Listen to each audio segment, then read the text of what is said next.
I wish I wouldn't have ever married her. That is so not fair to me. I would have rather you have told me, Kody, years ago. Blame yourself if I don't love you, okay? You know, Kody is really cool to Meri. And you know, just when I was watching it, the trailer for the 12th time, you know, and just the way he talked about her, the venom in his throat, and then just his facial expressions and the things he said, and the gaslighting, and she was saying that, oh, this is so unfair to me. He was like, you know, I don't know if it's unfair to you really, or do you deserve it?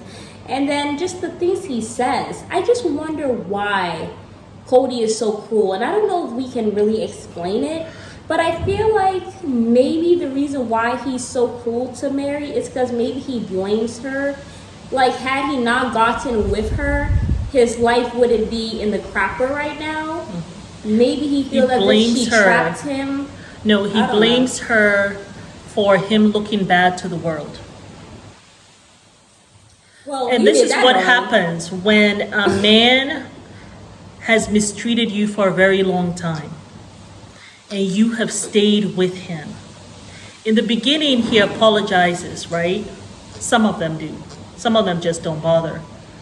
But it comes to a point when the years have gone by and he's still mistreating you and you still continue to stay. It gets to that place where it's like, well, you know, why does she continue to stay? She continues to stay because she wants me to look bad. She wants me to feel bad. She wants me to feel guilty. And he switches. He starts feeling like you deserve it. And he's the victim. And he's the victim. And then he begins to actually hate you because now he has to deal with that guilt, right, of not treating you well. It's really effed up. And you think to yourself, why will he think that way? Because he is an effed up individual that you're dealing with. You're dealing with someone who also is totally and completely effed up. He's not going to think rational. No. But that's how a man who mistreats you for so long, that's why it does not help any woman to stay. It doesn't. Okay? Learn from people who have had experience. You stay with a man who consistently mistreats you, it turns into hatred for him. Because in you staying next to him, you make him feel like a monster. And he doesn't like feeling like a monster. Yeah. Right? If you had left, then he doesn't have to see your face every time looking sad, looking hurt. And then he starts to blame you. You see how like a man will hit you and then turn around and say, you know, now you see you made me do what I did. Or you start crying.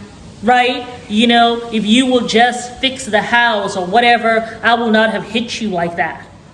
He starts blaming you. If you will just show me some love. Or if you didn't just talk to that guy when we went out to dinner with that family and he asked you a question and the way he looked at you when probably your back was turned. And the guy turned around and looked back and the husband saw it or something. He come home and he hit you. And he blames you for the guy who looked at you when you did not even see the guy look at you. Right? He begins to hate you for making him feel like a monster. Because you still continue to stay. So it doesn't serve any woman. And I know it's hard to leave because you're like already in that victim mode. Right? And you can't think straight. But if you will just know that when a man starts to mistreat you, it's time for you to go. It's really time. Don't wait it out. Don't see it out. It doesn't get better. It does not get better. And so that's what happened with Kody. You know, because Kody also had witnesses. He had witnesses, the other wives. No, the camera. And the camera, right? who are seeing him, and then the world now knows. Like, we know that Meri had her issues. You guys also have talked about the fact that she was abusive to the children. So we know she has her own issues. But at the same time, also, we know that the way you mistreated her, that is not an excuse for Kody's mistreatment and abuse of Meri either. That's not an excuse, right? And he doesn't like being out there looking like a monster. And so that's why he just has now this really hatred for her, like this angst towards her. Because how dare you stay all these 30-something years and make me look like a jerk? How dare you stay all this time and allow me to marry Robin? You know, why didn't you just go away then? How dare you? And now I look like a monster, like we took your marriage certificate from you. You know, I kept you over there in that house and never came to see you for 2 years. How dare you continue to stay in Flagstaff and let me mistreat you that way and let me look like a monster? How dare you? Like, I am so sick and tired of her holding on. And you know something? In fact, when I am thinking about it now, I think she actually trapped me in this marriage, you know? Because I really didn't want her. And I even told her I wanted wives, thinking that if I tell her I want 10 women, she will not have anything to do with me. But there she went again and decided, oh no, you know, I want polygamy too. I did my very best to get away from Meri, but gosh darn it, she continued running behind me like a lapdog. And here I am, being made to look like a monster in front of the world, when I am not a monster. I am a nice guy. How dare she? So that's why he looks at the camera and says, it is your fault that you've been mistreated all these years. And I wish I never married her. Effed up individual. And no matter how much she sits down and tries to talk to Kody, and then, you know, the other thing that happens after they blame you, they start lying on you. Straight up lies. All of a sudden, you have someone who was a big time cheater, like ran after anything that will move. All of a sudden, calling you a slut. Telling you the one who... Makes no sense, but in their head, it makes sense to them.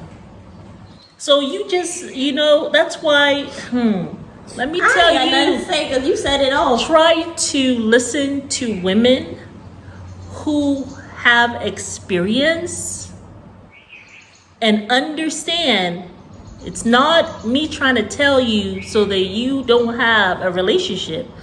I am telling you so that you don't make those mistakes. Because you know what's the most painful thing? When that man turns. Oh, yeah. And then all of a sudden, there's no remorse. None at all. And then says the stuff. Like when Kody said that, I looked at the camera. And what did he say again exactly? When he said, I wish I never married her. No, not that one. When the last thing that he said in that trailer about it's your fault or something. Blame yourself if I don't love you, okay? Yes. Blame yourself if I don't love you. In the end, that's how the man begins to blame you. But can we get into for that all statement? The angst that he put you through, all the years that you had to suffer. He turns around. There is no remorse, and he blames you for it all. He's basically telling her that you're not lovable. You weren't lovable. That's why I couldn't love you. I mean, when he said that, I was just like, you know, that's like someone taking a baseball bat and hitting you in the stomach. Well, no, like that's how it felt. Like it knocks you out. Like you hit the concrete floor after they hit you in the head. No, it doesn't knock you out. Those stomach blows, it just bends you over. You know, it's so debilitating, and it will hurt for like months. That's like internal bleeding. Yeah, and that's what he does. He blames her. Blame yourself if I don't love you. When a man is out there being abusive to you, what he's saying to you, even if he's not the kind of man that turns around and says, you were at fault that I did XYZ, that's what he's thinking. blame yourself for you being in this situation and being abused by me. And he sits on his laurels, feeling very proud of himself that he made that statement. Did you see the pride in his eyes as he sat up? And Meri, all that stuff that you're doing right now, honey, to go and divorce him. Oh, we're gonna talk about that in another video. But y'all, we will see you guys later. Let us know what you guys think about this. Do you agree? Stay away from effed up men. Individuals. Run. But Run. you know how you stay away from them is by working on yourself. Because oftentimes we attract what we are. So No, it's not that we attract what we are. like if you're in a bad space, I don't think We Meri was in a attract, good you know what it space. is? We attract what we haven't healed. When we haven't healed certain parts of our lives, Yeah. we attract those same abusers. Yeah. We attract those same abusers. Yeah. Well, we'll see you on the next video.